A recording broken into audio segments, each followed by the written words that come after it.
So our truck's getting worked on, we're getting a hitch put in it, and they gave us a 2020 Dodge Caravan minivan as a loaner vehicle. So I wanted to do kind of a quick first impressions video for you guys. We know absolutely nothing about this vehicle, but I want to show you guys the interior, the exterior, some of the features that it has, and how it is to drive around.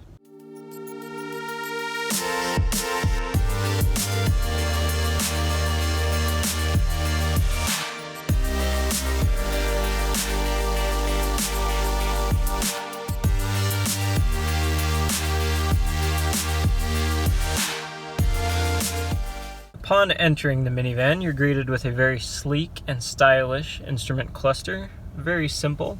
This car only has 19 miles on it, which is crazy.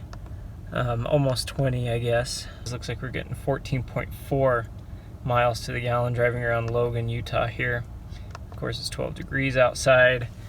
You know, the interior of this car is actually extremely nice. It's got a nice Sirius XM radio, touchscreen in the center console, along with dual climate control, and apparently that little econ button that we just clicked on to see if that'll improve our fuel economy or not. For being a 2020, it's not push button start. It's still an actual key fob that you have to insert and turn to start the vehicle, accessory, all that stuff.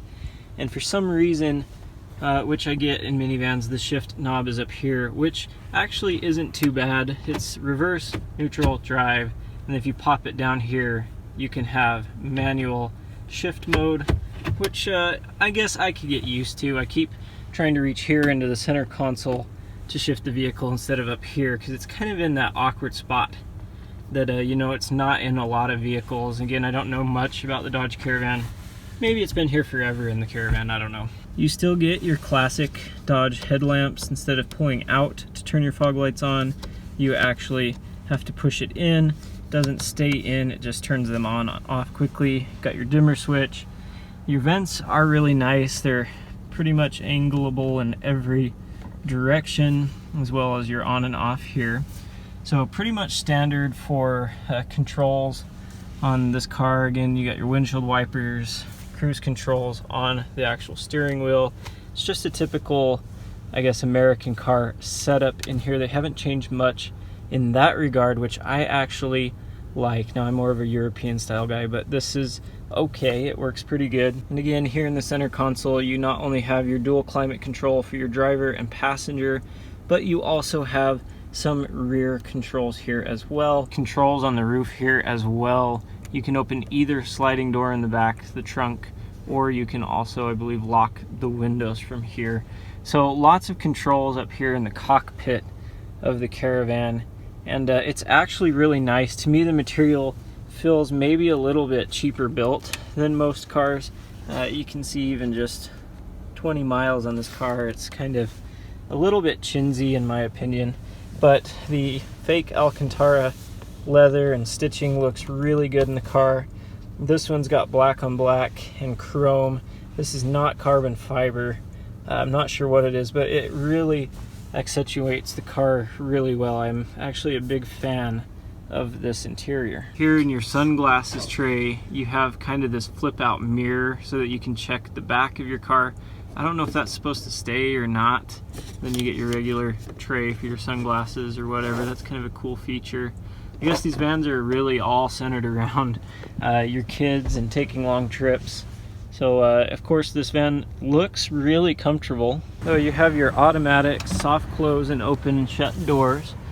Again, you get the nice leather slash fabric-y type, I guess, Alcantara in the middle of the leather here, still leather with blue stitching. Under here you have cargo area. These back seats fold down and you have more cargo area in the back. And then here in the rear, you also have controls that currently are locked, but you can unlock them in the front cockpit so that your rear seated passengers can control their climate as well. Do you want to push that button on top? And of course the automatic opening and closing doors of this van. Somebody's, I guess it's factory, but they put sport rims on this van. I don't know, I'm not a big fan of them. Still a minivan, doesn't look great. And it doesn't seem like you have that much space back here in the trunk, but the trunk is really, really recessed in here. So there actually is a ton of space to put stuff. And then again, these seats all fold down very easily by pulling that. Then you get some additional rear storage here with your jack for changing a flat tire, and I believe the tire is stored underneath the van like it would be on a pickup truck. So yeah, for a loaner vehicle, it's really a little bit over the top for what Brooklyn and I needed. No matter how you look at this van, it's still a minivan. Still looks like a Dodge Grand Caravan. Of course, the sport wheels. And it is really cold outside, but in terms of driving this van around, it's actually really good. You know, on my channel, I don't drive very many brand new vehicles. I have driven several brand new vehicles in the past. They've all had more miles on them than 19 miles. So it's kind of exciting to drive something this new, especially in 2020 to kind of end the year. This video is going to come out in 2021, of course. But, you know, this van just really drives nice. The seat here in the driver's side feels very comfortable. With all of the adjustments available, I can get it in the perfect position. Driving it's really nice, especially with the steering wheel with the nice Alcantara feel to it. I have all the controls easily at my fingertips. This van's easy to see out of. It has a backup camera in the center. The mirrors are a little bit larger than I feel like they are on most vans, but the brakes in this car are so touchy. You even tap on them at all and it is coming to a complete stop. And maybe that's just because it's new and they haven't been quite broken in yet, but the brakes are so good on this van. And then when you let off the brakes to go to accelerate, for some reason, to me, it seems like that gas pedal just hesitates a little bit. You have to push it in a little bit harder than I feel like you should have to get the car moving. And maybe that's because it's just such a drastic change from the brakes. I don't know.